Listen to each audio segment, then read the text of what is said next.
We're going to look at stellarium, where I have stellarium sitting there. And we are in Colombia. We are in Colombia. We're on the equator, or close to it. So I just want to explain what I have on the screen here so everybody understands. We're looking north from the equator, almost the equator. See that star right above the N? That is the center star that all the stars go around. The north, the pole star, whatever you want to call it, Polaris. So if we go like this, and if we go forward in time, we're going to see the stars going counterclockwise around that North Star, right? Very simple. Counterclockwise rotation. Well, all these comments I get tell me, and Craig from Fight the Flat Earth told me, no, at the equator, they switch directions. Sorry about that. Okay, so see how Polaris is right about at the horizon? So we're about at the equator looking north. And that's what we see. We see that counterclockwise rotation. If we turn ourselves around, we're going to see very much the same thing, but the rotation is obviously going to appear to be the different direction because we're turning around. I don't understand. You keep saying things that only work on a globe, and I don't understand how you don't see that they I don't think that it only works on a globe. I think there's a very good explanation of how it works over a flat Earth. There isn't one, though. What I'm saying is anywhere you go in the northern hemisphere, above the equator, or you're going to see the stars doing circles around Polaris. Would you agree? I mean, that's what you see. That's what I see. Yeah. Now, if you go to Australia, you're going to see the same thing, but you're going to be looking at the south center of rotation. But it's south. Like what I'm saying is, again, which is something that's only possible on the globe. This is what's blowing my mind here. You tell me why it's only possible on a globe. Because the Earth is flat, you couldn't have counter-rotating star trails. Well, they're not counter-rotating. They're all rotating the same direction. If you look up at the sky, they appear to rotate in counter-rotation in different ways. That's undeniable. It's because you turned around. And that would not. Yeah, but okay, that would mean that the flat Earth was inside out, though. No. Yeah. No, let me explain. I think you can understand this. I think you can understand because I remember the last debate we had, or last time, or one of them, you had mentioned that at the equator that the stars switch directions, like the right. Direction of rotation switches, and that's not true. No matter where you are, if you're in the north, you're going to have the stars rising in the east and setting in the west, correct? Yes. And it's the same in the south. It's you turning around that makes them appear to be going a different direction.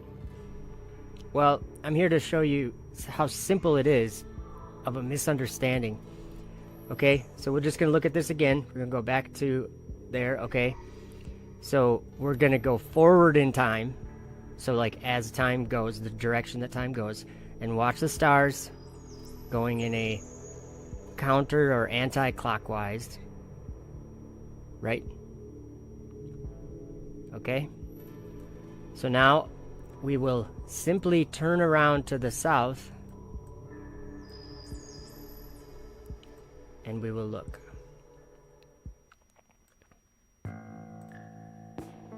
Now, going forward in time, just like time goes, we are seeing clockwise rotation. You see that? Are the stars going the same direction? Yes. Let me show you what I mean. Okay, let's look to the west. Okay, now as we go, let me skip back here. Okay, as we go forward in time, we're going to see the stars going down towards the horizon, setting, right? Setting in the west. No matter if you're looking north, they're still setting in the west, or if you're looking south,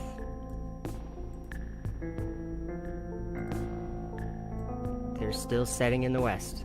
Even though they're going, from your point of view, they're going different directions. They're going opposite direction of each other, but that's because you turned around.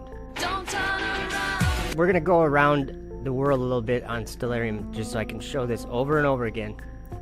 Okay, going forward, clockwise, looking south, okay? Clockwise looking south.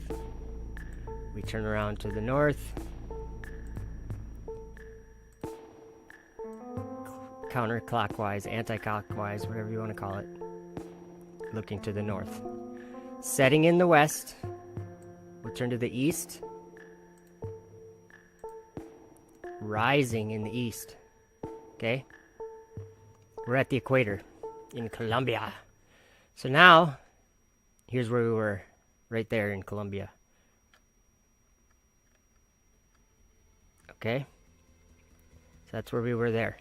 Now we're going to go to where I live, which is in Minnesota at 45 degrees. And now we're going to look north again.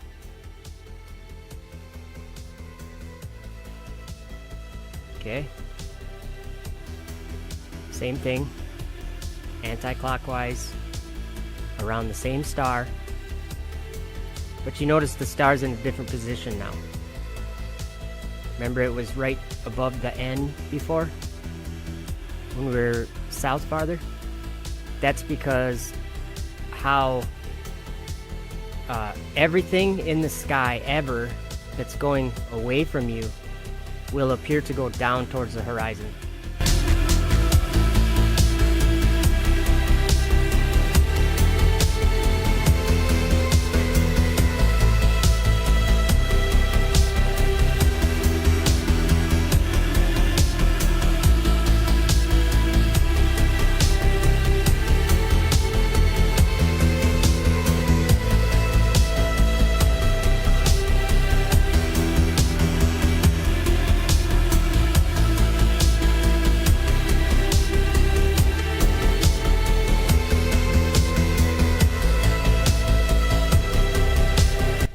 As you go further away from it, it's going to get closer and closer to the horizon. Very much like a jet flying away from you. It's eventually going to run into the trees, and then you won't be able to see it anymore. This is very much the same of what Polaris is doing here. Is we're closer to Polaris now than we were in Colombia. Anti-clockwise, okay? Now we simply turn around to the south, and what do you expect for us to see? I expect us to see the same thing again. Clockwise is what I expect to see. There we go. Setting in the west, rising in the east.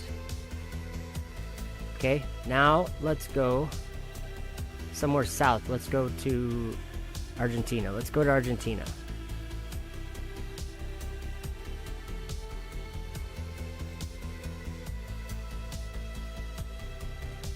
Okay, and we will use this location because that's further south. Alright, what do you expect to see? I expect to see the exact same thing. Anti-clockwise in the north, clockwise in the south. So here's the south is moving clockwise around a point right about here. There's not necessarily a bright star there, but there's a center point, right? There's an axis. There's a center of rotation, but it's clockwise. Now I simply turn around to the north and anti-clockwise, setting in the west, rising in the east. No matter where you are in the world, this is what you will experience in the sky.